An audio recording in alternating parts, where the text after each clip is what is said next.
भूख, प्यास, नींद और आशा 4 बहनें थीं। एक बार उनमें श्रेष्ठता की लड़ाई हो गई।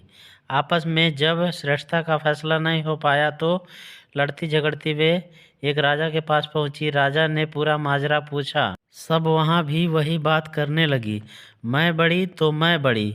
राजा ने सोचकर सबसे पहले भूख से पूछा, क्यों बहन, आखिर तुम कैसे बड़ी हो? भूख बोली, मैं इसलिए बड़ी हूँ क्योंकि मेरे कारण ही घर में चूल्हे जलते हैं, 5 पकवान बनते हैं और वे जब मुझे थाली में सजाकर देते हैं तब मैं खाती हूँ, नहीं तो खाती ही नहीं।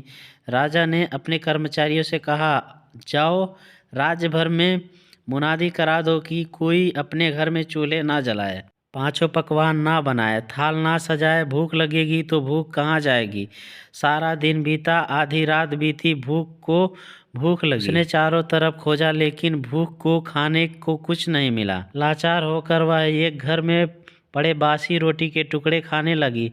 प्यास ने भूख को बासी रोटी खाते देखा तो दौड़ी दौड़ी राजा के पास पहुंची और बोली, भूख हार गई, उसने बासी रोटी खाए हैं, देखिए बड़ी मैं ही हूँ। अब राजा ने उससे पूछा कि तुम कैसे बड़ी हो? प्यास बोली, मैं बड़ी हूँ, मेरे कारण ही लोग कुएं तालाब बनवाते हैं, बढ़िया बर्तनों में भरकर पानी रखते हैं और वे मुझे गिलास भर कर देते हैं, तब मैं उसे पीती हूँ, नहीं तो यूं ही नहीं। राजा ने अपने सेवकों से कहा, मुनादी करा दो कि कोई भी अपने घर में पानी भरकर नहीं रखे, किसी को गिलास भरकर पानी ना दे, कुएं तालाबों पर पहरे बिठा दो, प्यास लगेगी तो देखो कहाँ जाती है। सारा दिन बीता, आधी रात बीती, प्यास को प्यास लगी, वह यहाँ दौड़ी वहाँ दौड़ी लेकिन पानी की कहीं एक बूंद ना मिली। लाचार होकर वह एक ताल पर झुककर पानी पीने लगी। नींद ने देखा तो वह दौड़ी दौड़ी राजा के पास पहुंची और बताया कि प्यास हार गई, वह तो ताल पर झुककर पानी पी रही है, मैं बड़ी अब इसमें तो संशय नहीं रह गया। अब राजा ने पूछा, तुम कैसे बड़ी हो, वह भी बता दो। नींद बोली, लोग मेरे लिए पलंग बिछाते हैं, उस पर बिस्तर डलवाते हैं, जब मुझे बिस्तर बिछा कर देते हैं तब मैं सोती हूँ, नहीं तो सोऊं ही नहीं। राजा ने सेवकों से कहा, राज्य में यह मुनादी करा दो, कोई पलंग ना बनवाए, उस पर गद्दे ना डलवाए और बिस्तर बिछा कर भी ना रखे। देखे नींद को नींद आती है तो वह कहाँ जाती है। दिन में तो ठीक रहा, आधी रात बीत गई, नींद उसे भी झिल गई, लेकिन उसके बाद नींद को नींद आने लगी। उसने खूब ढूंढा लेकिन बिस्तर कहीं नहीं मिला।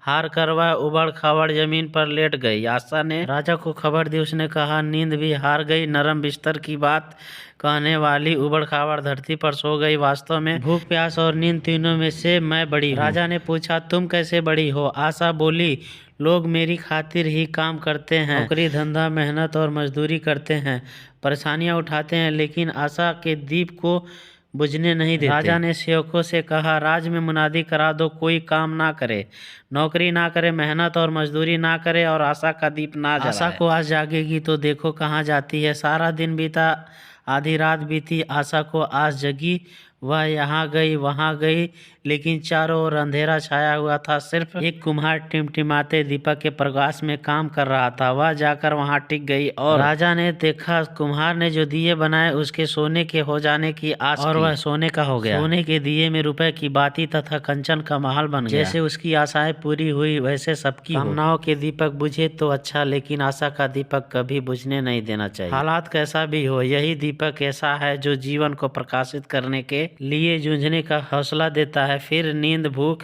प्यास सब संगी हो जाते हैं। कहानी अच्छी लगी हो तो चैनल को जरूर सब्सक्राइब करें।